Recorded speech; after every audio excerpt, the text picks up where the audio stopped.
This headline attracted our attention. I'll cure red woes. This is Uri Geller offering to fix England rugby team's mental weakness after Eddie Jones vows to bring in a mind coach. Uri Geller, good morning to you. How you doing? Hey, good morning to you. I'm sending you lots of love and positive energy from old Jaffa. This is what I see out of my window. Oh, wow. Not bad. Wow. That is pretty sweet. Yeah, that's Tel Aviv in the background. And we've been living here now for 3 years. I lived in England for 33 years. Weather's a bit better in Tel Aviv than England. Just a little better. But I'm still connected. You know, here we go. We see each other live. You know, the world became such a tiny village. You can reach everyone, anyone, anytime. Including the head coach of the England rugby team, Eddie Jones. Why did you suddenly get interested in this when you saw that Eddie Jones needs somebody to help the England rugby team close out big games? Well, first of all, I'm never the first one to approach. I was approached by The Sun, the newspaper, and I told them, look, I've helped football teams in the past, Formula One drivers, tennis players, I mean, you name it.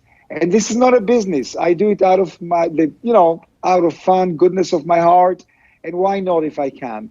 So they explained me that the rugby team is in big problems. Eddie Jones asked for a psychologist. I say, come on, what do you need a psychologist for? You have Uri Geller. By the way, my mother comes from Sigmund Freud's family. So, the great psychologist, the father of psychology. And my name in my British passport is Uri Geller Freud. So I told him, let me take over. Let me come into the dressing room. Let me inspire the players. Let me motivate them. I'll bend the spoon for them. They'll see that these powers are real and they will start winning. But no one called me. Okay, right. So I'm going to tell you a very quick story. You probably don't remember being in Dublin in like 2004, 2005, but you came into the old Newstalk offices and you bent the spoon in the kitchen. I still have the spoon that you bent. And I have to say, I'm a skeptic when it comes to most things, but I have no idea how you bent the spoon. It just literally bent in front of it. I was like, this doesn't make any sense. And a bunch of us were there going, this doesn't make any sense. We've just seen the spoon bend. You know that there are enough skeptics out there that keep me in the news all the time. I always say what Oscar Wilde said 100 years ago.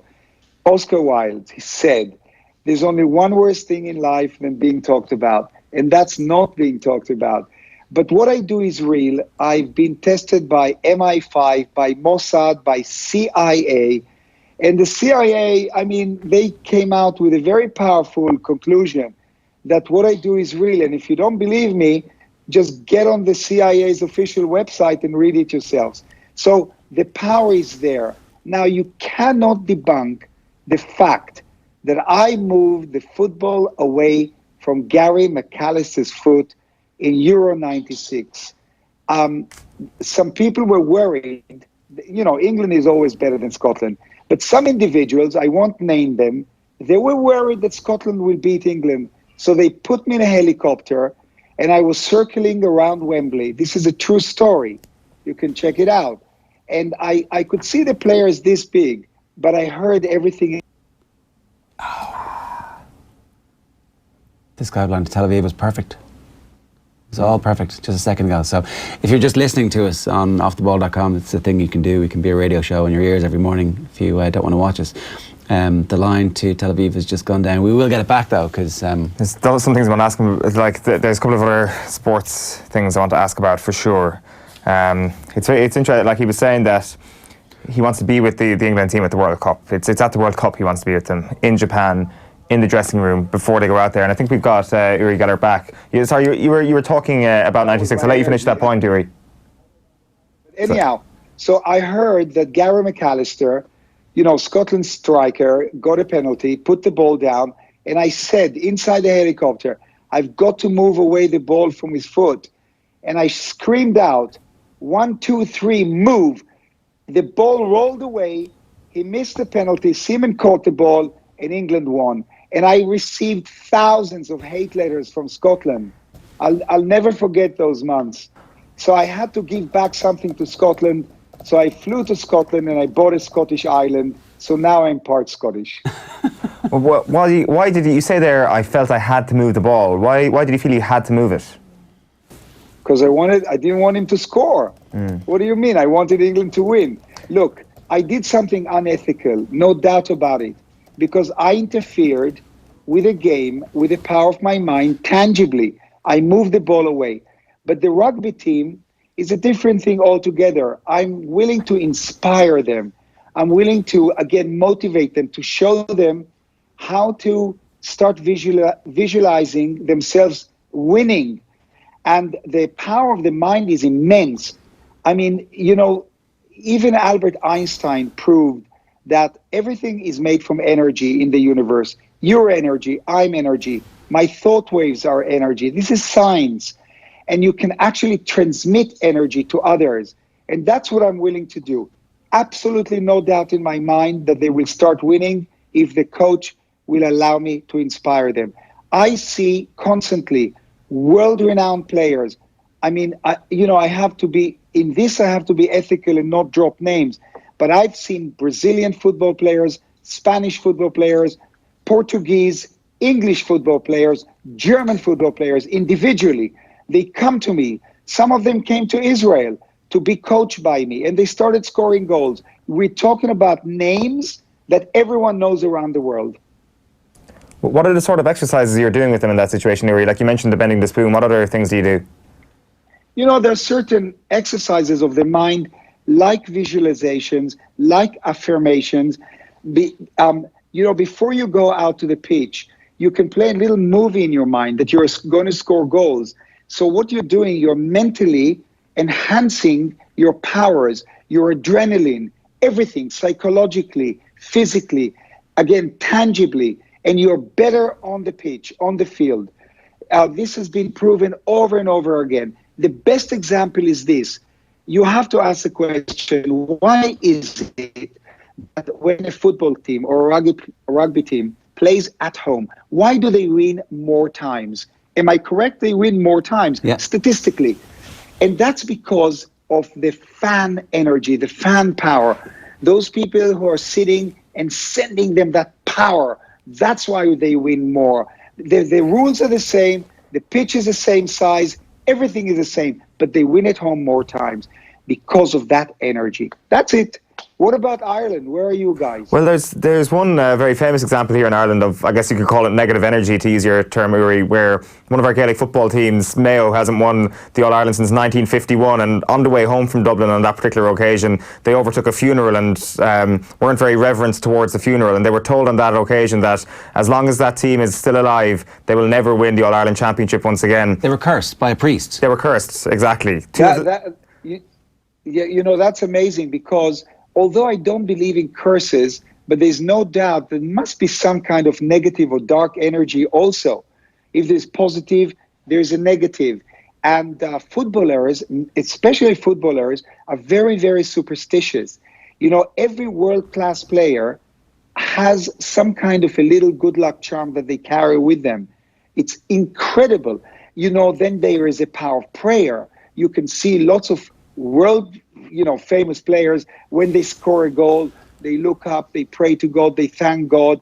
Muslims come down to the earth, they thank Allah. It's incredible how the power of belief can motivate you. And if you look at it again scientifically, let's take, experiments were done with two groups of people, sick people. One group of sick people were prayed for. The other group of sick people were not prayed for. Lo and behold, the group of sick people that were prayed for healed faster. You can ask any doctor and they will tell you that if they have a patient who has a positive frame of mind, they will heal faster than someone who is in a negative frame of mind.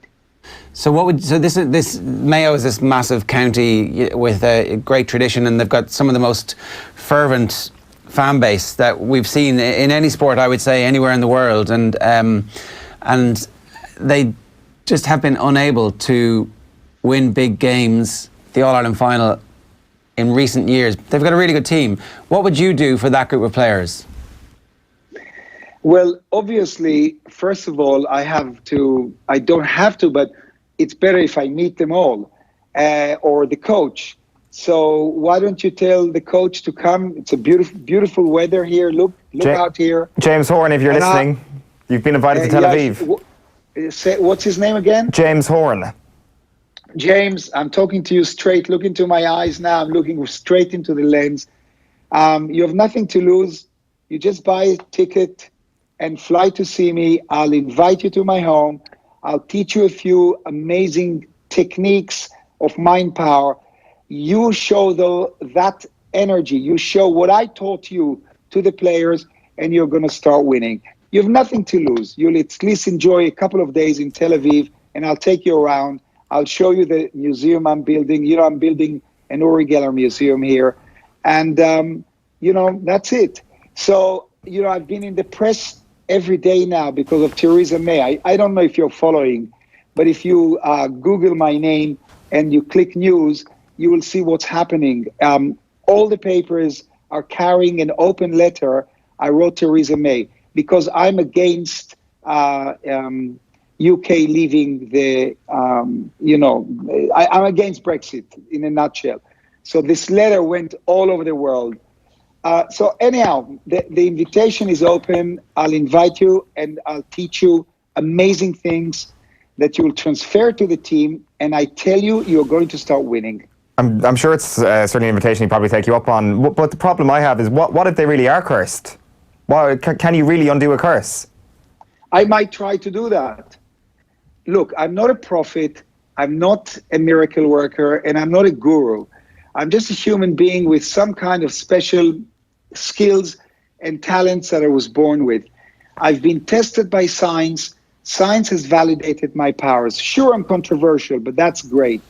So I will try to remove the curse. I have ways of doing that. It's actually amazing you say that, Uri, because 2 years ago in the All-Ireland final, Mayo tried to move a ball themselves with a GPS that was thrown at a football and they missed. So maybe you would have better success with a helicopter over Croke Park in Dublin. Who knows? I can tell you this. Get on my website, all of you watching, urigeller.com. Scroll down a few pages, you'll get to that BBC footage where, there are many cameras filming Euro 96.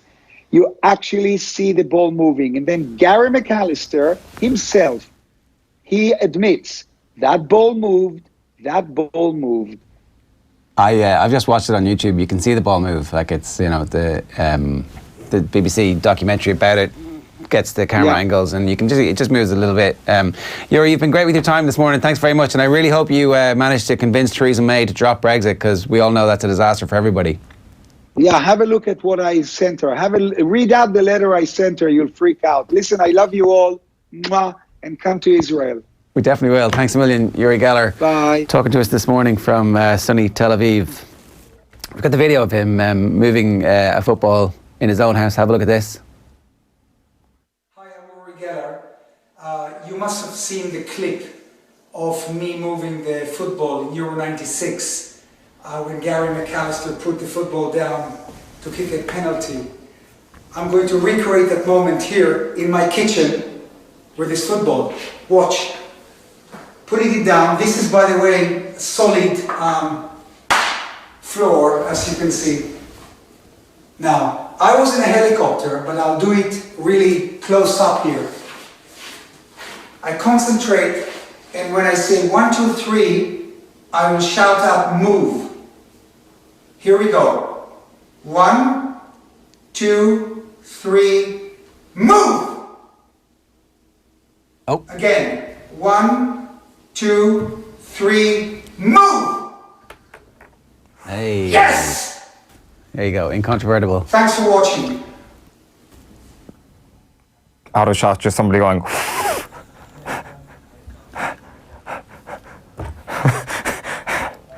But I don't know. No, there was definitely energy, positive energy moving that thing. Or negative energy pulling towards you. So the BBC have made a documentary about Euro 96. Obviously, there's loads of them. But the ball doesn't appear to roll. I'm not saying that anybody influenced it, but McAllister blasts the penalty straight at Seaman, basically. It's straight down the middle. but Stephen catches it with his legs. You're obviously too young to remember this, but he catches it with his hands. It's kind of straight at him. But McAllister, obviously an amazing penalty taker. But the ball does roll like just a little half turn on the famously uneven Wembley pitch.